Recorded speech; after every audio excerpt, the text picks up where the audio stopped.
तक्षशिला के बाद नालंदा को दुनिया का दूसरा सबसे प्राचीन विश्वविद्यालय माना जाता है। नालंदा नाम प्राय 2500 वर्ष से भी पहले का है।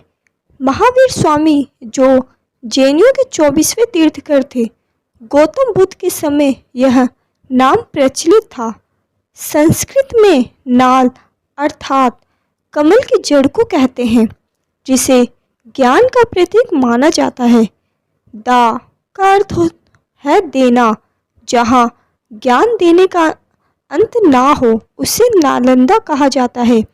नालंदा महाविहार प्राचीन युग में भारत का एक अत्यधिक प्रसिद्ध विश्वविद्यालय था। यह एक बौद्ध विहार था जिसका विकास एक महान विश्वविद्यालय के रूप में हो गया। यह विश्वविद्यालय पटना वर्तमान बिहार राज्य से लगभग 88 किलोमीटर दक्षिण पूर्व और राजगीर से 11 किलोमीटर दूर उत्तर में एक गांव के पास स्थित है। नालंदा की स्थापना 5वीं शताब्दी में गुप्त वंश के शासक सम्राट कुमारगुप्त ने की थी। कुमारगुप्त ने आर्थिक अनुदान में गांव दिए थे। नालंदा भगवान के पवित्र मंदिर के समान था। कालांतर में नालंदा एक महान विश्वविद्यालय बन गया। इसका यश गौरव इतना था कि भारत के विभिन्न प्रदेशों से ही नहीं बल्कि Korea, Japan, Tibet, Indonesia, Iran, Mongolia, अन्य कई दूसरे देशों के छात्र यहाँ अध्ययन के लिए आते थे। हेनसांग, इतिसंग, चेहांग आदि चीनी विद्वान नालंदा में आए और शिक्षा प्राप्त की। चीनी यात्री हेनसांग ने यहाँ लगभग साल भर शिक्षा ली थी। नालंदा विश्वविद्यालय में चारों ओर ईंटों की ऊंची दीवारें थी। महाविद्यालय के 8 भवन थे। इस महाविद्यालय में विशाल ऊंचे स्तंभ और भवनों पर ऊंची मीनारें थी। सभी इमारतों का निर्माण लाल पत्थर से किया गया है। यहाँ एक प्रार्थना गृह आज भी सुरक्षित अवस्था में है। इसमें भगवान बुद्ध की प्रतिमा रखी गई है। ऐसा माना जाता है कि महात्मा बुद्ध कई बार यहाँ आए। इसी वजह से 5वीं शताब्दी से लेकर 12वीं शताब्दी तक इसे बौद्ध शिक्षा का केंद्र के रूप में भी जाना जाता है। इस विश्वविद्यालय में प्रवेश पाना दुर्लभ कार्य था।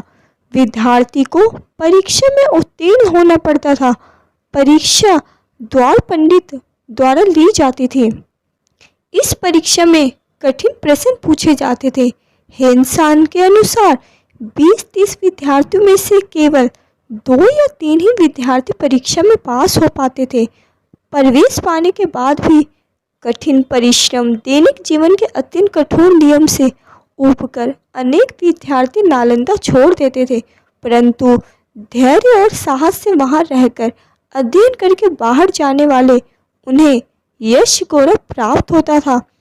यहाँ के प्रसिद्ध विद्वान नागार्जुन, धर्मपाल, चंद्रपाल, प्रभाकर, शीलभद्र, ज्ञानचंद आदि नालंदा के अतिरिक्त विश्व के विभिन्न देशों में जाया आया करते थे।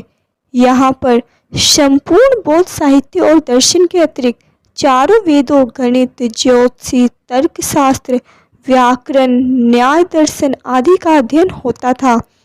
नालंदा विश्वविद्यालय में निःशुल्क शिक्षा दी जाती थी। 10,000 से भी अधिक विद्यार्थीगण इस प्रकार शिक्षा ग्रहण करते थे और 2,000 से भी अधिक आचार्य रहा करते थे। इन सभी निर्वाह के लिए नालंदा विश्वविद्यालयों में राजाओं, सम्राटों द्वारा अतुलनीय संपत्ति दान में दी जाती थी। इतिसंघ के अनुसार 200 से भी अधिक ऐसे गांव थे जो नालंदा विश्वविद्यालय के व्यय के लिए दिए गए थे। प्रत्येक महाविद्यालय और विहार की अपनी मुद्रा या सील होती थी। इन मुद्राओं पर प्राय धर्म चक्र लिखा होता था। इस महाविद्यालय में एक वेदशाला थी। हेनसांग के अनुसार इसके ऊपर वाले कक्ष आकाश से भी ऊंचे थे। विश्वविद्यालयों में आचार्यों, पुरोहितों के निवास के लिए 4 मंजिला वाले भवन भी थे। एक विशाल पुस्तकालय भी था। इन्हें धर्मगंग कहते थे। पुस्तकालय में 3 भव्य भवन थे जिसमें नाम रतन सागर, रत्नोदय और रतन रंजक थे। नालंदा विश्वविद्यालय भारत का ज्ञान भंडारी नहीं बल्कि नालंदा को अंतर्राष्ट्रीय महत्व भी प्राप्त हो गया। 12वीं सदी में तुर्कों के भयंकर आक्रमण और अमानुषिक प्रहारों से यह विश्वविद्यालय नष्ट हो गया। नालंदा विश्वविद्यालय का पतन बौद्ध धर्म के पतन से जुड़ा हुआ है। अभिलेखों के अनुसार नालंदा को आक्रमणकारियों ने 3 बार नष्ट किया था, लेकिन केवल 2 बार इसका पुनर्निर्मित किया गया। पहला विनाश स्कंदगुप्त के शासन के काल के दौरान हुआ। हुनों ने इस पर आक्रमण किया। स्कंदगुप्त के उत्तराधिकारियों ने इसकी इमारत को सुधार किया। दूसरा विनाश 7वीं शताब्दी में गौदास ने किया था। इस बार राजा हर्षवर्धन ने इस विश्वविद्यालय की मरम्मत करवाई। यहाँ की लाइब्रेरी में हजारों किताबों के साथ 90 लाख पांडुलिपियाँ रखी हुई थी। यहाँ पर बख्तियार खलजी ने आक्रमण कर आग लगा दी थी, जिसे बुझाने में कई महीने से भी ज़्यादा का वक्त लग गया। कहा जाता है कि एक बार बख्तियार खलजी काफ़ी बीमार पड़ा। उसने अपने हकीमों से काफ़ी इलाज करवाया, मगर वह ठीक ना हो सका।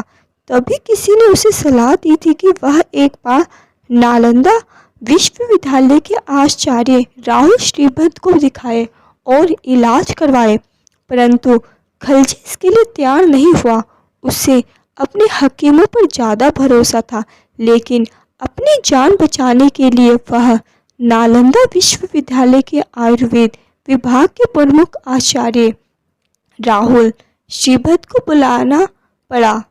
फिर बख्तियार खलजी ने वेद राज के सामने एक अजीब सी शर्त रखी और कहा कि मैं उनके द्वारा किसी भी प्रकार की दवाई नहीं, बिना दवाई के वह उसको ठीक करे।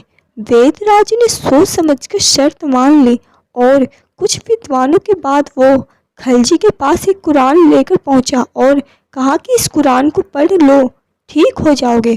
बख्तियार खलजी ने वेदराज की बात सुनकर कुरान को पढ़ा और ठीक हो गया।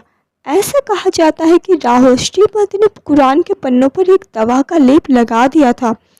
वह थूक के साथ पन्नों को पढ़ता गया और ठीक होता चला गया।